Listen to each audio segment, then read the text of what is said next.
Danny Flexen for Seconds Out here with Josh Warrington, IBF featherweight champion of the world. We're just 10 days away now from your big fight with Carl Frampton, defence next week. First of all, just tell us if you you've got a handle on it, roughly how many tickets have you sold, and do you expect your crowd to outnumber Frampton's? Personally, I think we've done a couple of thousand.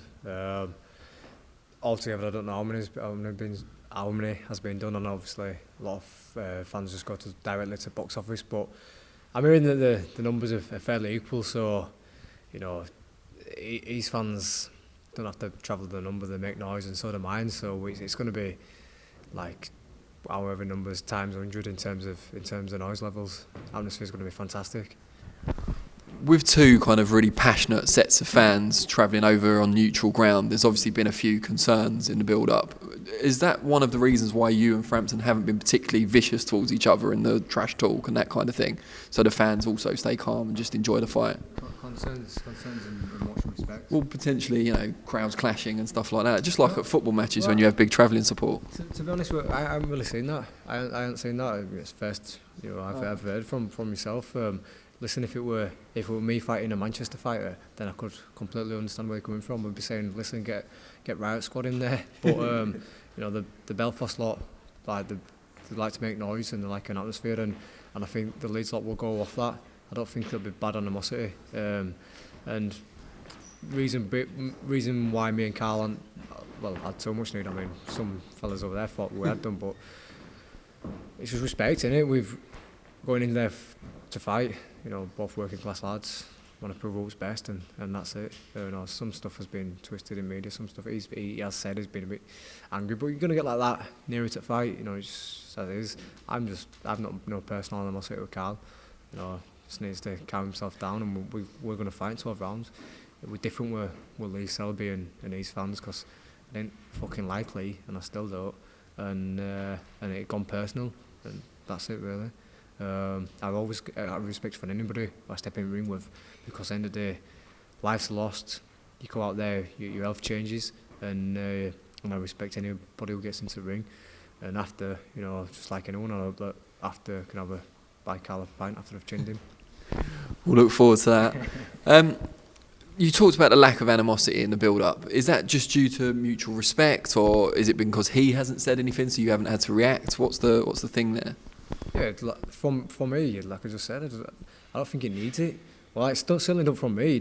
I don't need us to start calling each other names and chucking tables at each other to get me up for a fight. I'm fighting a big name itself. Carl Frampton, his CV speaks highly for itself, so that's enough for me to get up for the fight.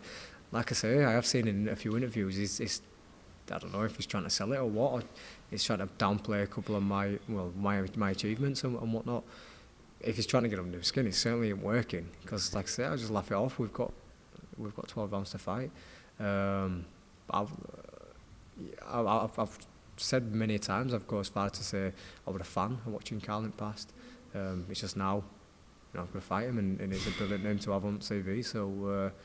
I don't need no animosity from me, and I said to him in start press conferences, listen, if you turn up and start acting like a bell end, then I'm going to give you it back, but if you're not, then we just shake hands and we fight on the night, so just roll with it. This is kind of the latest step in a journey that's taken you from the very grassroots, building a fan base, building a profile. I've interviewed you before for online publications and talked about how you used to put... First time. But you've talked about how you went into local pubs to generate support and handed leaflets out and etc, etc. This is your first pay-per-view fight, BT Sport Box Office. What does that mean to you, given the hard road you've taken?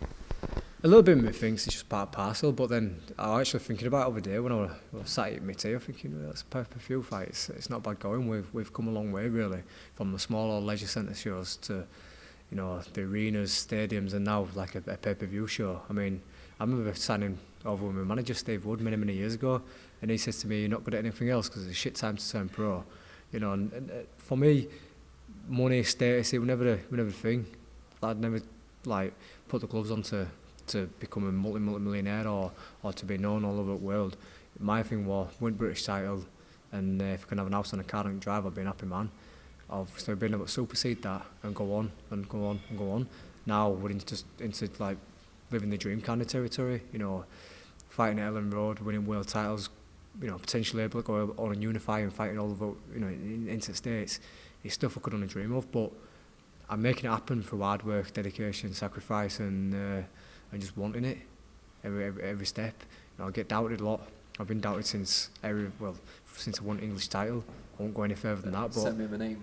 Yes, and then Commonwealth title, Samir Monimne, yeah. They said that I won't go any further than that, and then one British, European. I was always going to be found out. I'm still yet to be waiting to be found out. Brilliant.